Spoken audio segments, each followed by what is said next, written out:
अस्सलाम वालेकुम, नमस्कार, सत श्री अकाल। केम छो? आपका स्वागत है नेचर लवर सादिया में।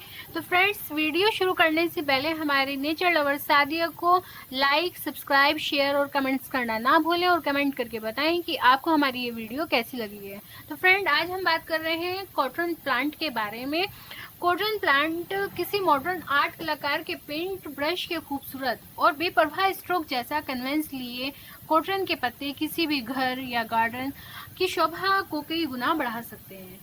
फ्रेंड्स, यह पौधा मलेशिया के अलावा इंडोनेशिया, ऑस्ट्रेलिया और पश्चिमी प्रशांत महासागर के द्वीपों में काफी पाया जाता है। ऐसा माना जाता है कि इन्हें बेडरूम में रखने से घर में सकारात्मक ऊर्जा आती है।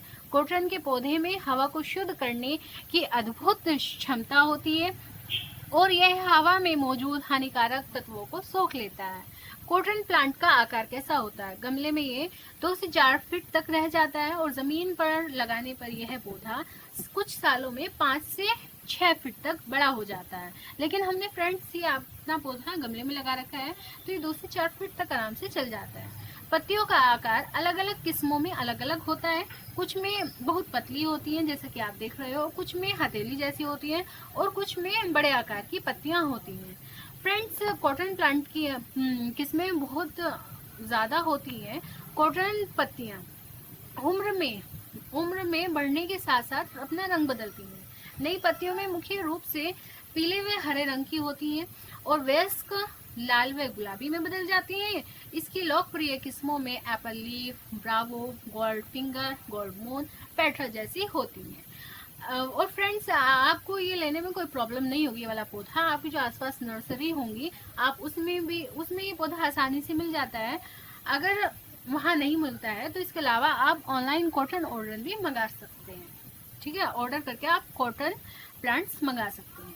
कॉटन के पत्ते पॉइजन्स होते हैं। ये बात बहुत ध्यान रखने की है कि कॉटन के पत्ते पॉइजन्स होते हैं। इसलिए यदि आपके घर में पालतू जानवर जैसे कैट्स, डॉग या छोटे बच्चे, तो उसी अनुसार इन पौधों की जगह निश्चित कर दें ताकि पालतू जानवर या छोटे बच्चे गलती से इसको ना खा लें। क्योंकि छोटे बच्चों की आदत होती है कोई भी चीज़ वो मुंह में दे लेते हैं आराम से। उन्हें नहीं पता होता है कि कौन सी हानिकारक है, कौन सी लाभदायक है।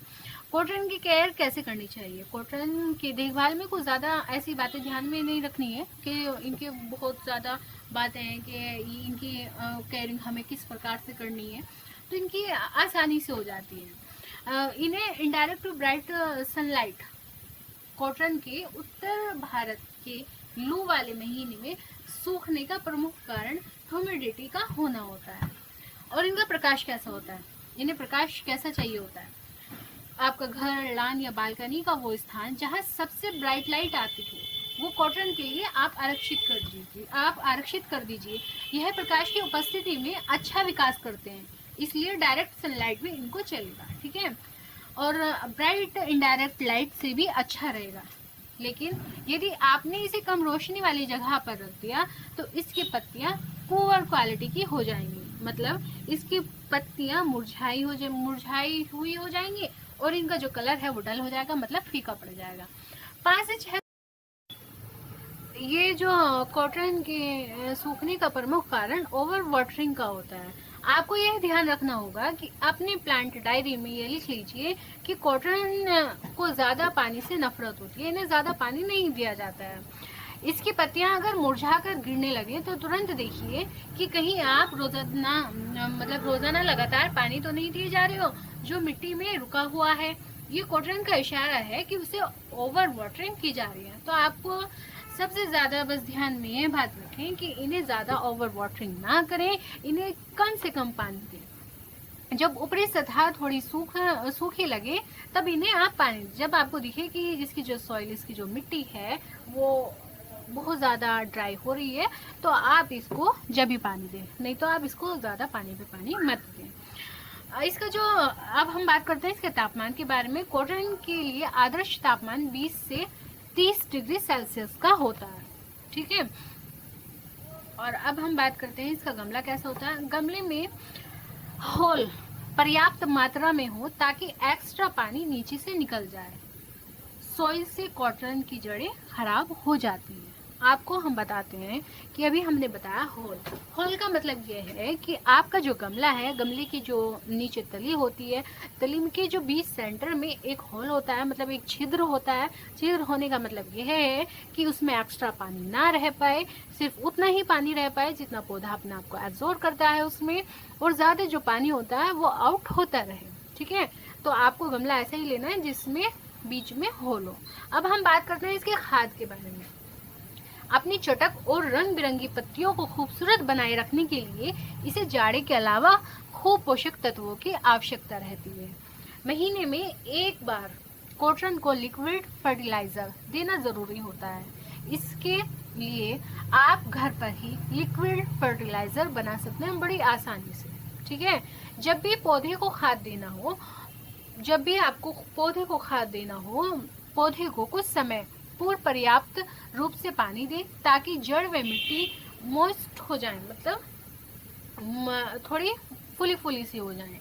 इससे जड़ों को मजबूती प्रदान होती है और तरल खाद को जड़ों द्वारा अच्छे से एब्जॉर्ब किया जाता है। जाड़ों के मौसम में कॉटन ये आपका डोमिनेंट हो जाता है, इसलिए जाड़ों में कोई खाद ना दें। सबसे जो बेस्ट होता है, जो हमारी मदर्स जो खाद देती हैं, वो खल होती है, जो आपका बफेलो, काव, आपका जो एनिमल्स होते हैं उनका जो फूड होता है खल, हम खल का ही प्रयोग करते हैं।